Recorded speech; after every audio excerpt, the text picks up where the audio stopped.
Assalamu alaikum, bienvenue sur Vérité Din.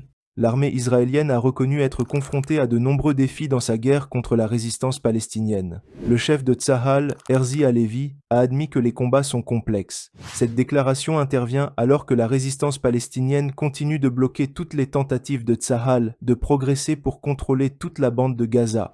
Lorsqu'il a lancé son invasion en octobre 2023, Benjamin Netanyahou était convaincu de pouvoir anéantir le mouvement palestinien dans seulement quelques jours. Aujourd'hui, cela fait plus de 3 mois que la résistance tient debout et engage le Tsahal dans des combats très intenses. Nous sommes engagés dans une guerre de longue durée sur de nombreux fronts et avons de nombreux défis à relever. Nous menons des combats dans une zone complexe aérienne et souterraine, avec un ennemi qui s'est préparé depuis longtemps à se défendre de manière organisée, a déclaré le chef d'état-major israélien. Au début, les États-Unis avaient ouvertement soutenu la promesse de Netanyahou d'éradiquer le mouvement palestinien ainsi que toutes les autres menaces dans la région. Mais après 3 mois de combats intenses, ces derniers ont changé d'avis et affirment désormais que le mouvement de résistance palestinienne ne peut jamais être éliminé. Ce qui est triste, c'est que malgré leur longue expérience dans ce qu'ils appellent la guerre contre le terrorisme, les Américains continuent de répéter les mêmes erreurs qu'ils ont commises dans le passé. Leurs échecs en Somalie, en Afghanistan, en Irak et ailleurs suffisaient pour qu'ils puissent être les premiers à conseiller Netanyahou de ne pas se lancer dans une guerre qu'il ne gagnera jamais.